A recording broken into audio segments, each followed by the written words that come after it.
আসসালামু আলাইকুম। আপনাদেরকে আজকে একটা জিনিস দেখানোর জন্য আজকে অনেক উঁচা উঠছি, অনেক উপরে উঠছি, না দেখে আর পারতেছি না। যেহেতু আমাদের বাংলাদেশের বর্তমান যে পরিকল্পনা মন্ত্রী আছে, সে বলছে যে পায়রা বন্দর নাকি একটা খাল বন্দর না।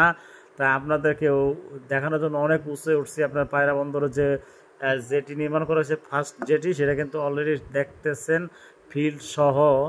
আপনার এই যে আপনার ইয়ার্ড ইয়ার্ড যে আছে সেটা হয়ে গেছে, এবং মূল যে বন্দরের কাজ সেটা হয়ে গেছে। এখন শুধু আনুষঙ্গিক কিছু মানে আপনার সাজসজ্জা চলতেছে আর কি। দেখতেছেন কি বিশাল একটা মাঠ, ইয়ার্ড। এই পাশে আছে কি আপনার ওয়্যার হাউস। এইরকমভাবে বহুত কিছু আপনাদেরকে দেখানোর চেষ্টা করতেছি, কিন্তু আপনাদেরকে একটা জিনিস দেখতে হবে আজকে, যে পরিকল্পনা মন্ত্রী যে বলছে যে এটা নাকি একটা খাল বন্দর হবে না, সেটা যেন দেখানোর জন্য আপনাদেরকে আজকে ভিডিওটা দেখাচ্ছি।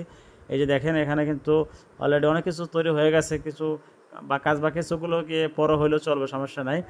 বন্দরের যে মূল কাঠামো সেটা হয়ে গেছে, দেখতে পাচ্ছেন। এই যে সাগর কিন্তু ওই যে দেখা যাচ্ছে, বেশি দূরে না কিন্তু, আমার ক্যামেরার লেন্সে দেখা যাচ্ছে, এটা সাগর, এটা কিন্তু সাগর। এটা হচ্ছে মোহনা সাগরের এই বন্দর। ওই যে সাগরটা দেখা যাচ্ছে, দেখাইলাম। আমাদের পরিকল্পনা মন্ত্রী সে এসির রুমে বৈশা, ঢাকাতে বৈশা, সে বলতেছে যে এটা খাল, খাল বন্দর না। ওই যে দেখা যাচ্ছে একেবারে ধূসর, ওখানে কিছু দেখা যায়। ওইটা ওপার হচ্ছে গিয়ে, এটা হচ্ছে কি সাগরের মোহনা রামনাবাদ নদী। এটাও প্রায় 10 কিলো মানে পাশে এই নদীটা, মানে সাগরের মোহনা এই নদীটা 10 কিলো। তাহলে যে আমাদের পরিকল্পনা মন্ত্রী সে জায়গায় না এসে পরিকল্পনা কি ওখানে এসি রুমে বৈশা করলে হবে? তাকে অনুরোধ করব, আপনি একটু আসেন, দেখেন।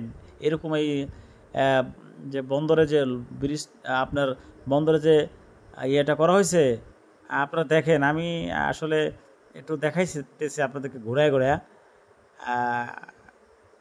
নুরুল ইসলাম খান নূর সাহেব দেখাইতেছে আপনাদেরকে। দেখেন যে আজকে পরিকল্পনা মন্ত্রী আমাদের যে বন্ধটা নিয়ে কি পরিকল্পনা করতেছে, এটা কি বন্ধ করার পরিকল্পনা করতেছে কিনা আমি যা বুঝতেছি না।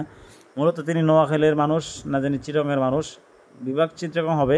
তিনি আসলে এটা নিয়ে আসলে বহুত এক ধরনের ষড়যন্ত্র করতেছেন মনে হচ্ছে, আমি বুঝতেছি। সাথে যিনি বর্তমানের নৌ পরিবহন মন্ত্রীর দায়িত্বে আছেন, সাখাওয়াত হোসেন সাহেব, তিনিও মনে হয় সম্ভবত এর সাথে জড়িত আছেন।